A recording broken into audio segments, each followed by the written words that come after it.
બધાના સંદર્ભમાં કહું, એક ગુજરાત માટે જે સૌથી મહત્વની જાહેરાત જે છે એ છે ઇન્ટરનેશનલ ફાઇનાન્સ સર્વિસ સેન્ટરના જે પ્રોવિઝન જે છે એની છે ને આમ પેલું સનરાઈઝ ડેટ અને પેલી કટ ઓફ ડેટ હોય છે, સનસેટ ડેટ કહે છે, બરાબર છે કે નહીં, એ 5 વર્ષ સુધી એક્સટેન્ડ કરી દીધી છે. 31 માર્ચ 2030 સુધી કરી છે કટ ઓફ ડેટ. એનો અર્થ એ કે શિપ લીઝિંગ યુનિટ જે છે અલંગના એ લોકો માટે, પછી ઇન્સ્યોરન્સ ઓફિસીસ અને ગિફ્ટ સિટીમાં જે આ ટ્રેઝરી ઓફિસ જે ખુલે ગ્લોબલ બિઝનેસ પોઈન્ટ ઓફ વ્યૂથી, એ લોકોને જે પોતાના બિઝનેસ અહીં સેટઅપ કરે છે એ લોકોની જે ડેટ જે છે કટ ઓફ ડેટ એ 31 માર્ચ 2030, એટલે હું માનું છું 5 વર્ષ સુધી વધારી આપી છે. એ ગુજરાતને રેવન્યુ પોઈન્ટ ઓફ વ્યૂથી ઘણા સમયની રજૂઆત હતી, એ આમાં કન્સિડર ઘણા સમયથી રજૂઆત હતી એ થયું. અને બીજું કે આ ઈવી બેટરી જે છે એ રિલેટેડ એને જે જાહેરાત કરી એનાથી ઇલેક્ટ્રિક કાર સસ્તી થશે, એલોન મસ્ક રાજી થશે, એલસીડી અને એલઈડી ટીવી જે છે એ પણ સસ્તા થશે, મોબાઈલ ફોન પણ સસ્તા થશે, સ્માર્ટફોન પણ સસ્તા થશે. એટલે ડોનાલ્ડ ટ્રમ્પ રાજી થાય એવું કંઈક હવે ધીરે ધીરે જેમ આપણે સેક્ટર વાઇઝ પૂછી લઈએ ચિંતનભાઈને. સેક્ટર વાઇઝ વાત કરીએ તો કયા કયા સેક્ટરને ફાયદો આપ જોઈ શકો છો?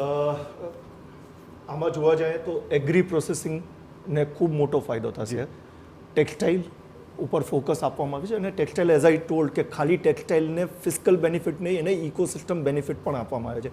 અલ્ટિમેટલી એગ્રીકલ્ચર, ટેક્સટાઇલ્સ અને સર્વિસ ઇન્ડસ્ટ્રી, આ 3 સૌથી મોટો બેઝ છે એમ્પ્લોયમેન્ટનો.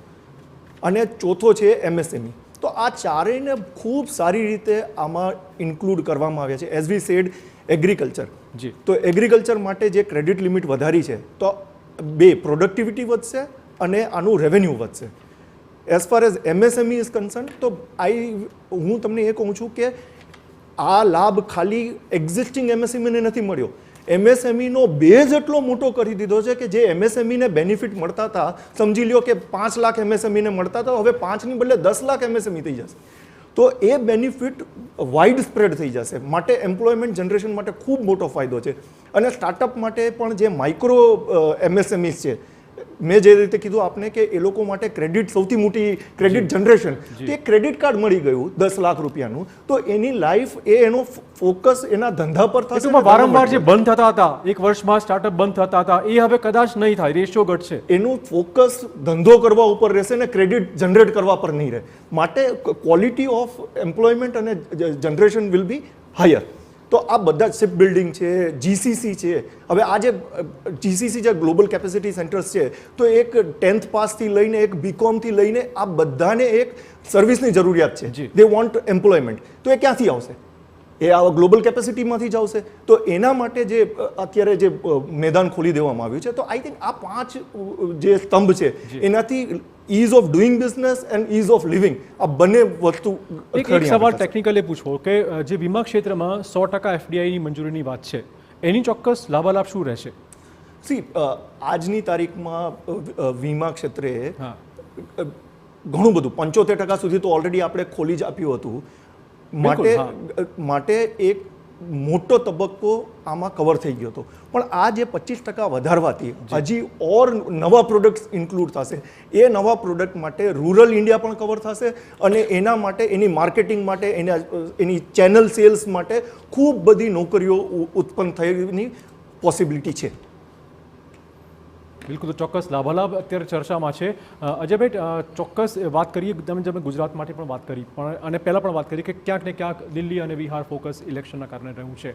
ઓલ ઓવર જો વાત કરીએ માર્કિંગની, તો 10માંથી કેટલા માર્ક તમે આજના બજેટને આપશો? જો જ્યાં સુધી મિડલ ક્લાસને એને ફાયદો કર્યો એમાં તો 10માંથી 10 આપવા પડે, એમાં કોઈ બેમત જ નથી. પણ ઓવરઓલ તમે જુઓ ને તો હું 7.5 માર્ક આપીશ, 7.5 માર્ક્સ. કારણ કે અમુક વસ્તુઓ જે આપણે એક્સપેક્ટ કરતા હતા એ નથી પણ થઈ, બરાબર છે. પણ મધ્યમ વર્ગ અને ગરીબને જે રાહત આપી એનાથી એમના હાથમાં જે ડિસ્પોઝેબલ ઇન્કમ આવશે, સ્પેન્ડિંગ એમનું વધશે, લિક્વિડિટી માર્કેટમાં આવશે, એ ચોક્કસ આવકારદાયક છે. એટલે ડેફિનેટલી 7.5. તો લગભગ તમામ લોકોને સ્પર્શતું આ બજેટ અને તમામ લોકોના મોટાભાગે લાભની વાત કરાઈ છે. હિરેનભાઈ, તમને હજુ પણ વાંધા છે? નહીં રે, કારણ કે જ્યાં સુધી તમે નંબર કેટલા આપશો એમ કહો? નંબર તો એને આપો વિદ્યાર્થીને કે જે એક્ઝામમાં બેસે, પેપર આમ ક્લાસરૂમ આવીને કેટલો મેં આટલું સાહેબ લખ્યું છે, આટલું જ છે એવું કે એને હું કેટલી નંબર આપું? તમે ખરેખર ભણો, એક્ઝામમાં બેસો અને પછી તમને નંબર આપો. તમે આવીને ખાલી પેપર આપીને જતા રહ્યા, વાંચીને જતા રહ્યા, એનાથી કશું ના થાય. ખરેખર હું તમને સ્પષ્ટ કહું છું કે મધ્યમ વર્ગને ખરેખર ખિસ્સામાં આવવું જોઈએ. તમે ટેક્સની વાત કરો, ટેક્સની જગ્યાએ તમે આવકની વાત કરો ને, આખી વ્યવસ્થામાં તમે એમ્પ્લોયમેન્ટની વાત ક્યાંય નથી કરી, તમે જટિલ જીએસટીને અને પેચીદા જીએસટીને કેમ સિમ્પ્લિફાઈ કરશો એની ક્યાંય વાત કરવામાં નથી આવી. તમે જે એમએસએમઈની વાત છે એને ઇન્વેસ્ટમેન્ટની વાત કરો છો, એને ક્રેડિટ આપવાની વાત કરો છો, પણ આસિસ્ટન્સની વાત ક્યાંય કરવામાં નથી આવતી. તમે એઆઈમાં માત્ર 500 કરોડ, તમે આવડો મોટો દેશ સાહેબ 500 કરોડ તમે એઆઈમાં ઇન્વેસ્ટ કરો તો તમે કઈ વાત કરી રહ્યા છો સાહેબ? તમે જે સાયન્ટિફિક ઇકોનોમીની ફ્રેમવર્કની વાત કરતા હોઈએ, જે પ્રોબ્લેમ ઓફ રૂપીમાં આજથી 47 વર્ષની પહેલાંની વાત જે બાબા સાહેબ આંબેડકરે લખેલી છે એ વાત અત્યારે પણ ઇમ્પ્લિમેન્ટ કરવામાં સરકાર એ કરી. 5 આઈઆઈટીમાં અત્યારે જે ઇન્વેસ્ટમેન્ટ કર્યું છે એ ખરેખર 14માં કરી દેવા જેવાની જરૂર હતી. આ તો ધીરે ધીરે કરતાં આટલું કરી રહ્યા છે. હું સ્પષ્ટપણે માનું છું કે શિક્ષણ, આરોગ્ય અને મધ્યમ વર્ગમાં ઇન્વેસ્ટમેન્ટ, આપણું ઇનડાયરેક્ટ ટેક્સ ઉઘરાવતો આપણો દેશ છે. ડાયરેક્ટ ટેક્સ આપણો એટલો બધો નથી મળતો. ઇનડાયરેક્ટ ટેક્સમાં તમે તમામ વસ્તુમાં તમે ટેક્સ નાખી રહ્યા છો, એ ઉઘરાણી તમારે અધધ થઈ રહી છે. દર વખતે આપણે છાપામાં જોઈએ, દર મહિનો આવે જીએસટીમાં મબલક થયેલો પાક લણી લીધો હોય એ પ્રમાણે વાત બતાવવામાં આવે. અંતે ખરેખર મળવું જોઈએ એ મળતું નથી. જે ગીગ ઇકોનોમી છે, જે ઇનડાયરેક્ટ ઇકોનોમી છે એને લાભ મળવો જોઈએ ક્યાં દેખાતું નથી. અને એમએસએમઈમાં જેની ભાગીદારી હોવી જોઈએ એવી મહિલાની ક્યાં આખી આમાં વાત કરવામાં નથી આવી. જે નવા આપણે વાતો કરતા લોકલ ફોર વોકલના જે નવા સૂત્રો જે જોયા હતા આખી એમાં ક્યાં દેખાવા નથી આવતું કે લોકલ. ઘણા બધા વર્ગો આવરી નથી લેવાય એવું લાગી રહ્યું છે. મહિલાઓની પ્રતિક્રિયા પણ અમે જાણી કે મહિલાઓ માટે કોઈ એવી પર્ટિક્યુલર જાહેરાત નથી એવું દેખાય છે.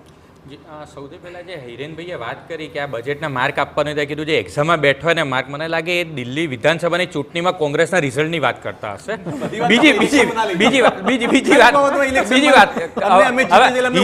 હિરેનભાઈ જે વાત કરતા હતા એમને પોતાનું પહેલા હિરેનભાઈ જે વાત કરતા એમને પોતાની હિસ્ટ્રી બિહાર કર્યું તો આપણે નથી, હું નથી બોલ્યો કે બિહારમાં આપી દીધું. આ ઇકોનોમીની વાત ચાલે, ઇકોનોમી વાત કરીએ, આપણે ચિંતા કરીએ લોકોની, આપણે ઇલેક્શનની ક્યાં વાત કરીએ?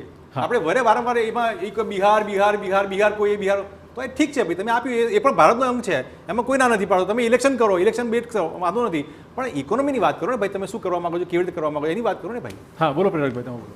હિરેનભાઈ ઇકોનોમીની વાત કરે છે, એમને પાછળની એમની હિસ્ટ્રી જ નથી ખબર કે એમના જે કોંગ્રેસના પૂર્વજો શું કરીને ગયા છે.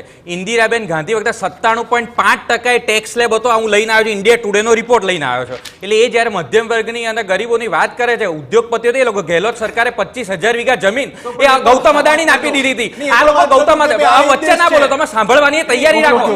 આક્ષેપો કરો તો સાંભળવાની તૈયારી રાખો. હિરેનભાઈ આખો ઇતિહાસ સાંભળો તમારો. ટાંકણી પણ નથી મળતી અને આપણે દેશ કોને કહ્યું દેશમાં ટાંકણી નથી મળતી?